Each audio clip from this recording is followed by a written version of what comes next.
Car दोस्तों, आइए देखते हैं BEML की तरफ से एक वैकेंसी आई है जो ऑपरेटर का पोस्ट का है और 362 वैकेंसी है।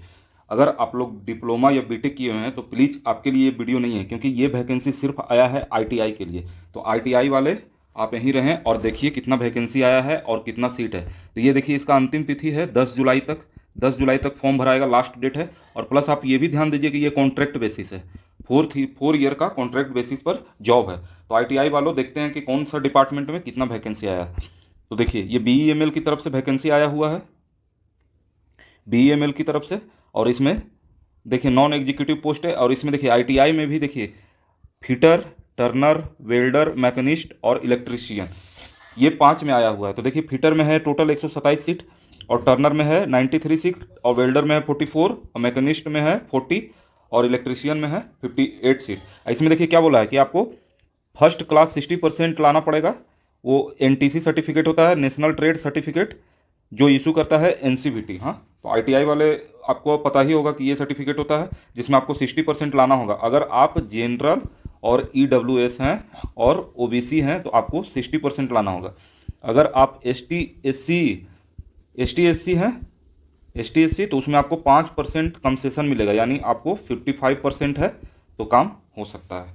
आप फॉर्म भरने के लिए एलिजिबल हैं, जिसमें ऑपरेटर पोस्ट है। और इसमें देखिए बी बोला है कि should have completed apprentice and have national apprentice certificate, यानी नैक होना चाहिए under the director general of training, यानी DGT से। हाँ, तो ये सब आप ध्यान दीजिएगा। और देखिए इसमें टोटल ये एज लिमिट कितना है। तो देखिए EWS का है 29, और ST में +5 कर दीजिए, और OBC में +3 कर दीजिए, तो आपका हो जाएगा ST के लिए 34 और OBC के लिए है 32।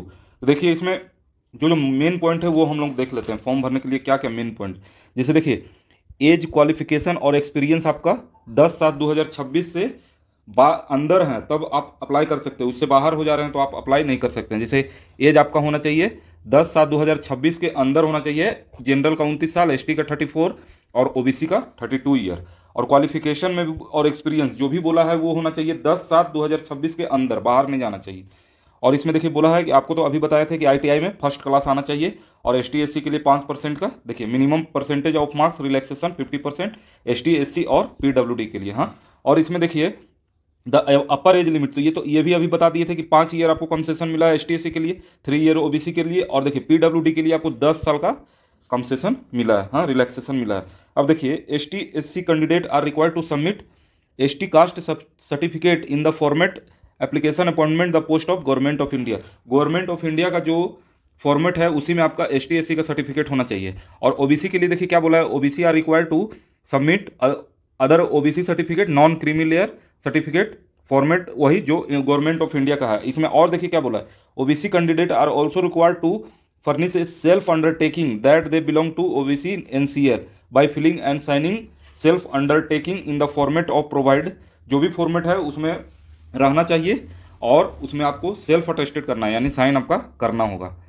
अब देखिए उसी तरह देखिए EWS में क्या बोला है, submit income and asset certificate in the format applicable for economic weaker section, यानी EWS के लिए सबमिट करना आपको इनकम और एसेट करना है। हाँ, देखिए इसमें जो जो इंपॉर्टेंट लग रहा है वही आपको बता रहे हैं, बाकी तो फॉर्म भरने समय आपको पता चल जाएगा। इसमें देखिए जनरल EWS OBC का 200 फी है, और ST SC का कोई भी फी नहीं है। हाँ, और देखिए इसमें बोला है कि एनी रिक्वेस्ट फॉर चेंज, यानी आप एक बार फॉर्म भर दिए तो आप category, address, email, mobile number, test centre, ये चीज़ कोई भी आप चेंज करने के लिए एलिजिबल नहीं है।